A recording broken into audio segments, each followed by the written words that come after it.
ಆಡಳಿತದಲ್ಲಿರ್ಬೋದು, ವಿರೋಧ ಪಕ್ಷದಿರ್ಬೋದು, ಏನು ಮಾಡಲಿಕ್ಕೆ ಸಾಧ್ಯದಪ್ಪ ನೀವು ಉದ್ಯೋಗ ಸೃಷ್ಟಿ ಮಾಡಲಿಕ್ಕೆ ಅನ್ನೋದನ್ನು ಚರ್ಚೆ ಮಾಡಿಸುವಂಥ ಒಂದು ಡಿಸ್ಕಷನ್ ರೂಪಗಳನ್ನು ನೀವು ಇಟ್ಟುಕೊಂಡು ವೈಚಾರಿಕತೆ ಬೆಳೆಸೋ ಜೊತೆಗೆ ಉದ್ಯೋಗ ಸೃಷ್ಟಿ ಮಾಡಲಿಕ್ಕೆ ಯಾವ ಕ್ಷೇತ್ರ ಯೋಗ್ಯ ಇದಾವ ಅವುಗಳ ಬಗ್ಗೆಯೂ ನೀವು ತಿಳಿಸ್ಕೊಡ್ಬೇಕಾಗ್ತದೆ. ಯಾಕಂದ್ರೆ ಈಗ ಮೊದಲನೇ ಸಮಸ್ಯೆ ಇರೋದು ನಿರುದ್ಯೋಗ. ಈಗಾಗಲೇ 56,000 ಪೋಸ್ಟ್ಗಳು ತುಂಬಿಸ್ಕೊಳ್ತಂತ ಹೇಳ್ತಾ ಇದ್ದಾರೆ. ಅದು ಇನ್ನೂ ನೋಟಿಫಿಕೇಷನ್ ಆಗಿಲ್ಲ, ಮತ್ತೊಂದಿಲ್ಲ ಸಿದ್ದರಾಮಯ್ಯರಿಂದ. ಅದು ಯಾವಾಗತ್ತೆ ಅಲ್ಲಿ ಪಾಪ ಯುವಕರು ಕೇಳ್ತಾ ಇದ್ದಾರೆ. ಈಗ ಧಾರವಾಡದ ಅಲ್ಲಿ ಅಕ್ಸಾ ಏನು ಮೂವ್ಮೆಂಟ್ ಮಾಡ್ತಾ ಇದ್ದಾರೆ, ಅವರು ಅದರ ಏನಪ್ಪ ಅಂದ್ರೆ ಅಧ್ಯಕ್ಷರು ಇವತ್ತು ಕೇಳ್ತಾ ಇದ್ದಾರೆ, ನಮಗೆ ಪ್ರತಿಭಟನೆ ಮಾಡೋಕ್ಕೆ ಅವಕಾಶ ಕೊಡು ಅಂತೇಳಿ. ಇವತ್ತು ನಾವು ಪ್ರತಿಭಟನೆ ಮಾಡಿಸೋದು ಕಷ್ಟ ಅದ. ಇಂಥ ಪ್ರಸಂಗದಲ್ಲೇ ಒಬ್ಬ 80,000 ಮತಗಳನ್ನು ಪಡೆದಂಥ ನಮ್ಮ ಕನ್ನಡಿಯವರು ಜನಪರವಾದ ಏನೇನು ಕೆಲಸ ಮಾಡ್ತಾಯಿದ್ದಾರೆ ಅನ್ನೋದು ಒಮ್ಮೆ ಓಪನ್ ಆಗಿ ಪ್ರೆಸ್ ಕರೆದು ಹೇಳಿ ಮಾಡಲಿ. ಯಾಕಂದ್ರೆ ಈ ಜನಕ್ಕಿಲ್ಲಿ ಜನರಿಗೆ ಕೆಲಸ ಮಾಡುವಂಥ ನಾಯಕರು ಎಲ್ಲ ಕಡೆ ಬೇಕಾಗಿದ್ದಾರೆ. ಆ ದಿಶೆಯಲ್ಲಿ ಕನ್ನಡಿಯವ್ರಿಗೆ ನಾವು ಈ ಮಾತನ್ನ ಹೇಳ್ತಾ ಇದ್ದೀವಿ.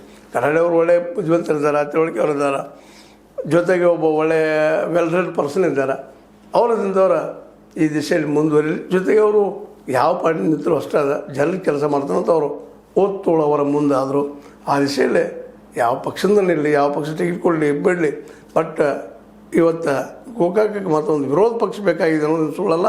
ಇಲ್ಲಿವರೆಗೆ ಆ ಕೆಲಸವನ್ನು ಅಶೋಕ್ ಪೂಜಾರಿಯವರು ಮಾಡ್ತಾಯಿದ್ರು. ಅವರಲ್ಲೂ ಆ ನಿಯತ್ತು ಶಕ್ತಿ ಅದ. ಅವರು ಯಾಕೋ ಇತ್ತೀಚೆಗೆ ಮೌನವನ್ನು ಸ್ವೀಕಾರ ಮಾಡಿದ್ರಿಂದೋ ಅಥವಾ ಏನೋ ಅವ್ರು ಮಾಡ್ತಿರ್ಬೋದು, ಇಲ್ಲೋ ಗೊತ್ತಿಲ್ಲ ನನಗೆ ವೈಯಕ್ತಿಕವಾಗಿ. ಬಟ್ ಅವರು ಈ ದಿಶೆಯಲ್ಲಿ ಹೋರಾಟ ಮಾಡ್ತಾ ಹೋಗುವಂಥದ್ದು ಇವತ್ತು ಭಾಳ ಅವಶ್ಯಕ. ಗೋಕಾಕಕ್ಕೆ ಆ ದಿಶೆಯಲ್ಲಿ ಯಾರು ಮಾಡಿದ್ರು ಅವರಿಗೆ ಒಂದು ಬೆಂಬಲ ಸೂಚಿಸುವಂಥದ್ದು ಮತ್ತು ಸ್ವತಃ ಶಾಸಕರ ಎಷ್ಟು ಸಾಧ್ಯ ಅಷ್ಟು ಮಾಡ್ತಾಯಿದ್ರೆ ಇನ್ನೂ ಆಗಬೇಕಾಗಿದೆ, ಡೆವಲಪ್ಮೆಂಟ್ ಆಗಬೇಕಾಗಿತ್ತು, ಅಷ್ಟು ಆಗಿಲ್ಲ ಅನ್ನೋ ಅಸಮಾಧಾನ ಅವರೆಲ್ಲ ವಿರೋಧಿಗಳದ್ದು. ಅದಕ್ಕೆ ಉತ್ತರ ಅವ್ರು ಕೊಡ್ತಾರೆ. ಅದಕ್ಕೆಲ್ಲ ಇವರು ಅದು ಕನ್ನಡಿಯವರು ಸಹಿತ ತಮ್ಮ ಕೆಲಸವನ್ನು ಮತ್ತು ಮಾಡಬೇಕಾದ ಕೆಲಸದ ಬಗ್ಗೆ ಚರ್ಚೆ ಮಾಡೋದನ್ನು ಮುಂದುವರಿಸಬೇಕಾಗಿದೆ. ಜೊತೆಗೆ ಈ ಕೊಟ್ಟಂಥ ಕ್ಲಿಯರೆನ್ಸ ಸಂತೋಷ, ನೀವು ಕೊಟ್ಟರಿ, ಅದನ್ನು ನಾವು ಪಬ್ಲಿಷ್ ಮಾಡಿದ್ದೀವಿ, ನೀವೇನು ಹೇಳಿದಿರಿ ಅನ್ನೋದಂಥದ್ದು. ಜೊತೆಗೆ ಅದ್ರ ಬಗ್ಗೆ ವಿಶ್ಲೇಷಣೆ ಮಾಡಿದ್ವಿ. ನಿಮಗೆ ಲೈಕ್ ಮಾಡಿ, ಶೇರ್ ಮಾಡಿ, ಕಾಮೆಂಟ್ ಮಾಡಿರಿ. ಜೊತೆಗೆ ಸಬ್ಸ್ಕ್ರೈಬ್ ನಿಲ್ಲಿಸ್ಬಿಡ್ರಿ. 16 ನ್ಯೂಸ್ ಅರ್ಥ ದೇಶ ಇದು ಸತ್ಯದ ಕೈಗಳಲ್ಲಿ ವಂದನೆಗಳು.